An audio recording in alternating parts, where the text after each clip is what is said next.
जिसने समस्त भूतों में एक ही आत्म तत्व के दर्शन किए हों उसे आत्मज्ञानी कहा जाता है। आत्मज्ञानी का मतलब क्या है? आत्मज्ञानी का अर्थ होता है जो समदृष्टि रखता है, चारों ओर आत्मा के वैभव को देखता है। आत्मा ही है चारों ओर, वही प्रकाश है चारों ओर। जब इस तरीके का अनुभव होने लगता है समस्त जीव जंतुओं में, पशु पक्षियों में, सभी मनुष्यों में, पत्थर में, हर जगह उसी आत्मा का दर्शन होने लगता है, तो समझिए व्यक्ति आत्मज्ञानी हुआ। आत्मज्ञानी का पहला लक्षण ही समदृष्टि माना गया है, समता, आत्मा के दर्शन। हमारे ऋषि मुनि जब भी बात करते थे तो कहते थे हे अमृत पुत्रों, क्योंकि वह अमृत, वह आत्मा उन्हें दिखाई देती थी, वह उसको अनुभव करते थे, सिर्फ विचारते नहीं थे, उसको अनुभव में भी लेकर आते थे।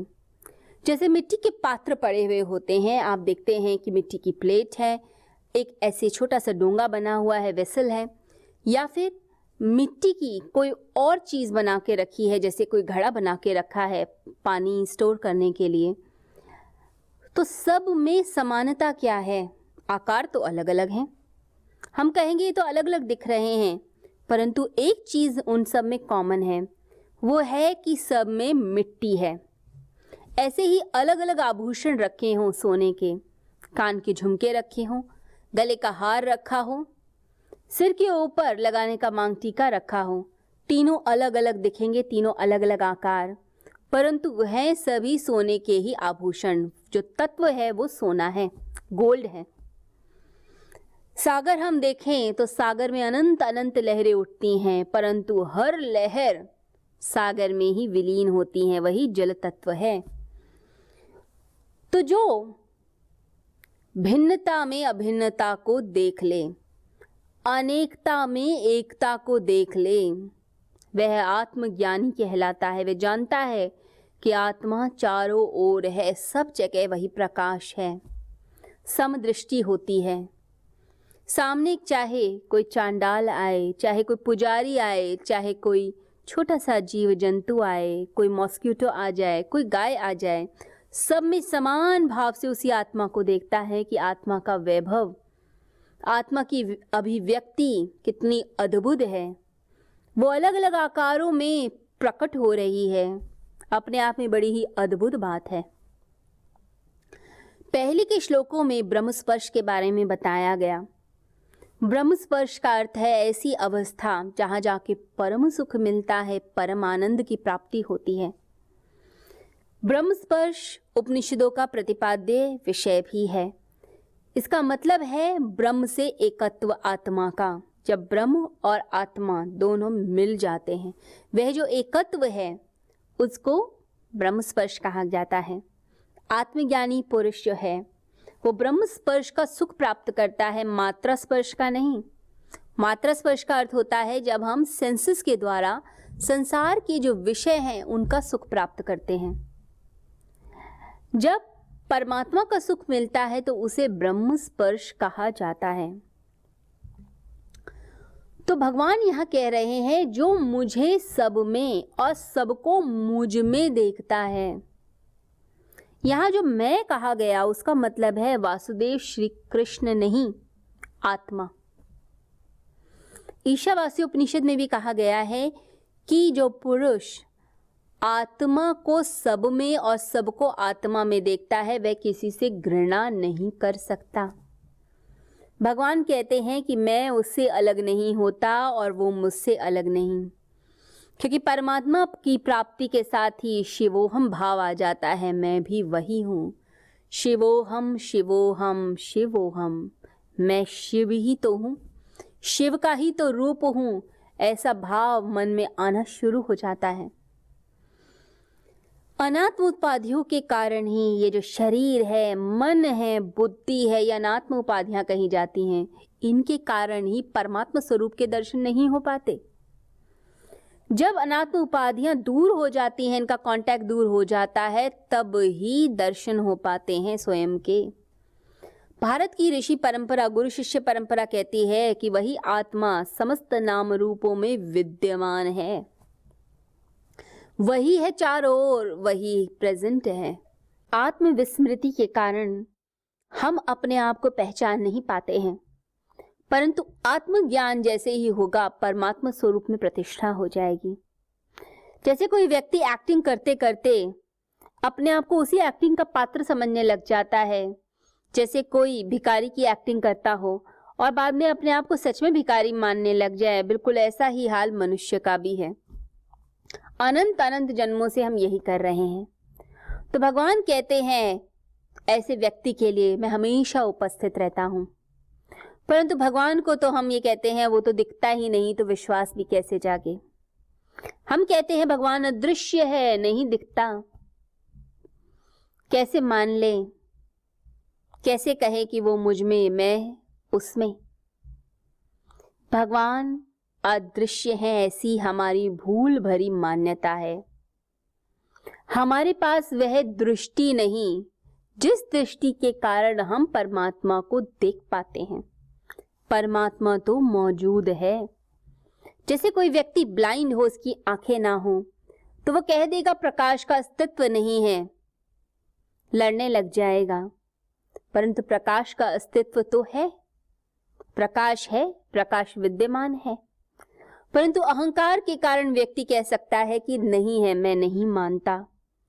तो अहंकार का तो कोई इलाज नहीं, परंतु यह बात पक्की है, वह परमात्मा, वह निराकार चारों ओर मौजूद है, सब जगह प्रेजेंट है। अलग अलग आकार के लोगों से हम मिलते हैं, अलग अलग वस्तुओं को हम देखते हैं, भिन्न भिन्न गुण धर्म वाली, आकार वाली वस्तुओं को देखा जाता है, परंतु उन सब के बीच में जो मौजूद है वो है निराकार।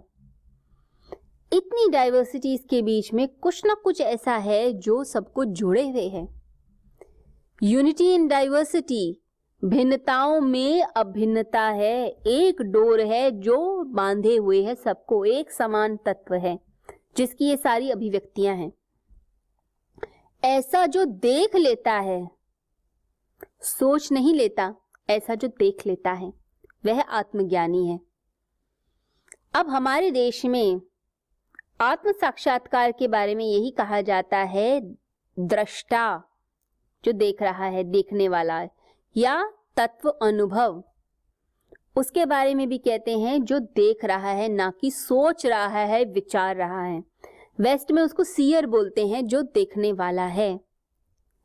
अब इस अरूप की साधना कैसे की जाए? भगवान सब जगह मौजूद हैं, ये कैसे समझा जाए? वही तो चारों ओर हैं, हम उसमें हैं, वो हम में हैं। कैसे करें कि साधना? हम जहां मिलते हैं आकार ही दिखाई देता है, अलग अलग वस्तुएं दिखती हैं, परंतु मजे की बात है निराकार चारों ओर है, चारों ओर, और हमें दिखाई ही नहीं देता। जैसे किसी मकान में एक विंडो हो और उससे हम किसी स्काई को देखते हो। अब स्काई बड़ी लिमिटेड दिखाई देगी, आकाश लिमिटेड दिखाई देगा। अब सेंसेस की खिड़की अगर उस पर जड़ दी जाए, अब जो खिड़की है उससे एक लिमिटेड स्काई दिखाई देता है, तो हम कहेंगे हमारा आकाश तो इतना ही है, हमारा स्काई इतना ही है। जो चित्र दिख रहे हैं, चाहे बर्ड्स दिखाई दे रहे हैं, बादल दिखाई दे रहे हैं, हम वहीं तक रुक जाएंगे। अब स्काई तो लिमिटलेस है, परंतु खिड़की की बाउंड्रीज हैं, अलग अलग बाउंड्री है जो उसको रोकती है। तो जो आकार होगा वो हमेशा बाधा देगा, और जो निराकार है वो कभी बाधा नहीं देता। इसलिए जो चीज मर्यादा में है, लिमिटेड है, आप उससे आगे उसको नहीं लेके जा सकते। जैसे रबर बैंड को कितना भी स्ट्रेच करें, हम सोचते हैं खिंचती जाएगी, बट ऐसा नहीं है, उसकी भी लिमिट है, उसके बाद वो टूट जाती है। तो इस संसार में जो भी चीज आकार में है, उन सब की लिमिटेशन है, वो सब बांधती हैं और उसके बाद आगे इंकार कर देती हैं। तो अगर किसी के घर में एक खिड़की हो तो वो कहेगा यह मेरा स्काई इतना लिमिटेड, 10 खिड़कियां हो तो अलग अलग दृश्य दिखाई देंगे 10 खिड़कियों से। तो ऐसी ही हमारी भी ये जो मकान है शरीर का, इसमें जो सेंसेस हैं ये खिड़की का काम करती हैं। 5 ज्ञानेंद्रियां, 5 सेंसेस, 5 तरह की विंडोज, खिड़कियां बनाती हैं जिससे हम इस निराकार को देखते हैं, निराकार स्काई को देखते हैं। ये सेंसेस अपनी अपनी खिड़कियां जड़ देती हैं स्काई पर, निराकार के ऊपर। अब ये हाथ स्पर्श को अनुभव करना चाहते हैं, निराकार को छूना चाहते हैं, परंतु जब पकड़ते हैं दूसरे व्यक्ति का हाथ तो हड्डी मांस यही अनुभव में आता है। आंखें रूप को ही देख पाती हैं, अरूप को नहीं देख पाती, क्योंकि लिमिटेशन है। इसके बाद टूट जाएगी। एक लिमिटेड बाउंड्री के बाद हम नहीं जा सकते। अगर हमें खुले आकाश में जाना है तो उसके लिए उस खिड़की से हमें अलग जाना पड़ेगा। अब हम चलते फिरते मकान हैं, तो ये 5 सेंसेस क्या करती हैं? करोड़ों करोड़ दृश्य हमारे सामने मौजूद कर देती हैं। तरह तरह के दृश्य दिखाई देते हैं और उन तरह तरह के दृश्यों में हम भटकते चले जाते हैं। रूप में, रंग में, वासना में, गंध में, स्वाद में, स्पर्श में, इन सब में लिप्त होते चले जाते हैं। जो सेंसेस हैं, इनके पार जब तक नहीं जाओगे, अपने मकान की खिड़की के जब तक पार नहीं जाओगे, तब तक खुले आकाश के दर्शन नहीं होने वाले। आपको परमात्मा के दर्शन नहीं होने वाले। इसलिए शरीर, सेंसेस को पार करना है मन के द्वारा, और मन को फिर पार करना है बुद्धि के द्वारा, और बुद्धि को पार करना है आत्मा के द्वारा। तो भगवान श्री कृष्ण इतने श्लोकों में समझा रहे हैं कि सेंसेस के पार जाना सीखो। जो सेंसेस के पार जाएगा वही तो देख पाएगा कि परमात्मा ही है सारे जगत में, और सारा जगत है परमात्मा के अंदर। ये तब अनुभव में आता है जब हम सेंसेस के पार जाना सीखते हैं। और ये जो घटना है कि परमात्मा दिखे सारे जगत में और सारा जगत दिखे परमात्मा में, ये एक साथ घटित होने वाली घटना है। तो क्या किया जाए? कुछ देर सेंसेस का यूज बंद कीजिए। कुछ देर आंखें बंद करके ध्यान लगाइए, ओमकार का ध्यान। आंखें बंद करके फिर कुछ विचार ना करें। अभी क्या है, हजारों तरह की चीजें हमने देखी इन आंखों से, हजार तरह के संस्कार, हजार तरह की बातें, बहुत सारे दृश्य, बहुत सारी चीजें। अब वो सब कुछ मन में आती हैं, वो स्टोरी चलती है, पास्ट एक्सपीरियंसेस। उसने ऐसा किया था मेरे साथ, उसने वैसा किया था, उसने ये गाली दी थी, उसने ये प्रशंसा की थी, मैं वहां गया था, वो व्यक्ति तो बहुत अच्छा था, उसने मुझे बहुत सम्मान दिया, अच्छे से खिलाया पिलाया, मेरा ध्यान रखा, मैं बीमार था तब भी मेरा ध्यान रखा गया। ऐसे बहुत सारे विचार आने लगेंगे, या भविष्य की प्लानिंग आने लग जाएगी कि इसके बाद मुझे ये करना है, मेरा ये काम निपट जाए, फिर मैं दूसरा ये करूंगा, फिर तीसरा ये करूंगा, चौथा ये करूंगा, मैं आगे बढ़ता चला जाऊंगा, मैं तो पूरे विश्व में छा जाऊंगा। इस तरह की बातें मन में आती है, प्लानिंग चलती रहती है। तो पास्ट, फ्यूचर, इसी में मन डोलता रहेगा, ऑसिलेट करेगा, जैसे पेंडुलम घूमता रहता है। तो मन में बहुत सारी बातें, जैसे गाय बैठ के जुगाली करती है, तो आपका मन भी जुगाली करता है, पुरानी बातों को निकाल निकाल के, वही पुरानी जो टेप्स आप हजारों बार देख चुके हैं, उन्हीं को चलाता जाएगा, उन्हीं मूवीज को दोबारा से रिप्ले करेगा, फिर दोबारा से रीअरेंज करेगा, उन सब चीजों को अरेंजमेंट बदलेगा। तो ये सब मन में चलता है, परंतु इन सब के भी पार जाना है। विचार आए तो साक्षी भाव से देखते रहिए, एक विचार, फिर दूसरा, फिर तीसरा, फिर चौथा आते रहेंगे। बस आप साक्षी भाव से देखते चले जाइए, बस इन विचारों के पार जाते जाइए। आप विचार नहीं, आप शरीर नहीं। अगर आप होते तो आप कभी भी समझ नहीं पाते कि ये विचार क्या हैं। आप विचार को देख पा रहे हैं, इससे पता चलता है कि आप विचार नहीं हैं। जैसे कोई व्यक्ति मूवी थिएटर में जाए तो आप मूवी नहीं हो जाते, आप फिल्म देख रहे हैं, आप फिल्म के कैरेक्टर नहीं बन जाते। आप चाहे कितना मर्जी भी सोच लीजिए, आप वो कैरेक्टर नहीं है, पात्र नहीं है। परंतु व्यक्ति यदि पूरी जिंदगी फिल्में ही देखता रहे तो भ्रम पैदा हो जाता है, हम तो वही कैरेक्टर हैं। ऐसी ही मूवी चित्त पर चल रही है कितने जन्मों से, तो मन में भ्रम पैदा हो गया कि हम तो शरीर हैं, हम तो मन हैं, हम तो बुद्धि हैं, हम ये आत्मा नहीं है। तो ऐसा भ्रम पैदा हो जाता है। तो भगवान कहते हैं दृष्टा भाव में आओ। दृष्टा भाव, साक्षी भाव कि नहीं, मैं ये शरीर नहीं, मैं ये विचार नहीं, मैं ये कैरेक्टर नहीं, मैं शुद्ध आत्मा हूं। इसे अपनाना पड़ेगा, प्रैक्टिस करनी पड़ेगी। ये एक दिन की बात नहीं है। धीरे धीरे विचारों की दुनिया से आप अलग होने शुरू हो जाएंगे।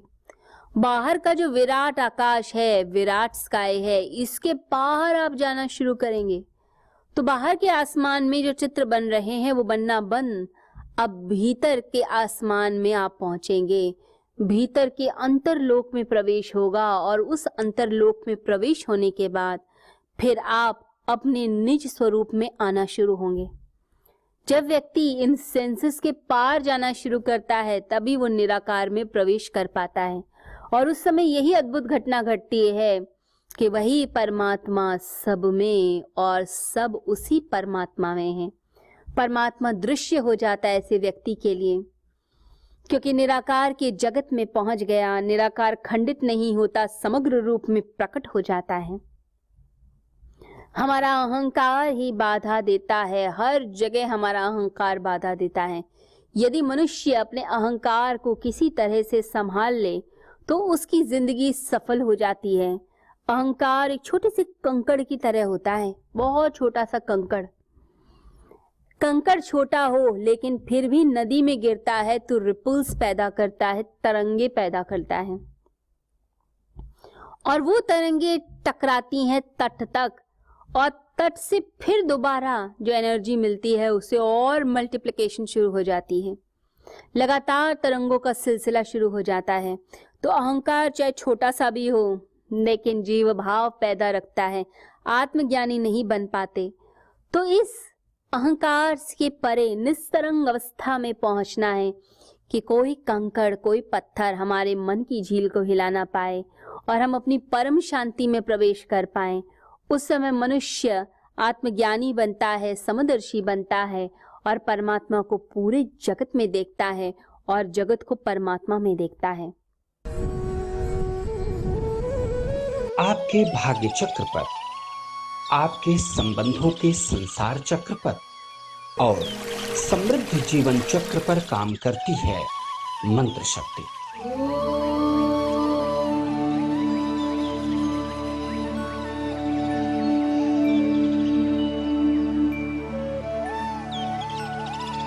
इस गुरु पूर्णिमा पूज्य गुरुवर श्री सुधांशु जी महाराज के पावन सानिध्य में मंत्र शक्ति जागरण, पावर हीलिंग एवं मृत संजीवनी साधना द्वारा ब्रह्मांड से जोड़ दीजिए, पूरे ब्रह्मांड का एक हिस्सा आप भी हैं।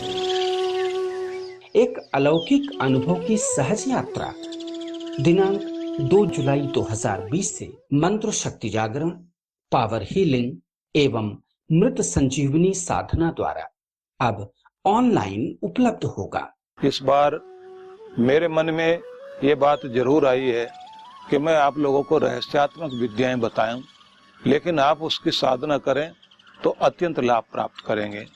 और खास रूप में कोरोना का जो इस समय चल रहा है, ये पूरी पृथ्वी पर बहुत बड़ा संकट है। इस समय सबको बहुत बड़ी कृपा की आवश्यकता है, इसलिए मंत्र शक्ति भी चाहिए, संजीवनी शक्ति भी चाहिए, ध्यान की शक्ति भी चाहिए और इन सबको मिलाकर के जो शक्ति आती है उसी को कहते हैं कृपा की शक्ति।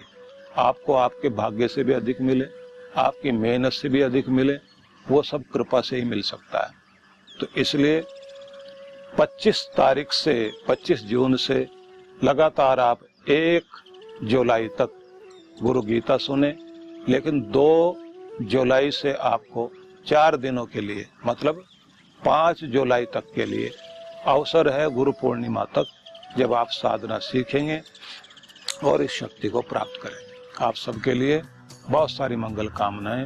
ओम शांति शांति।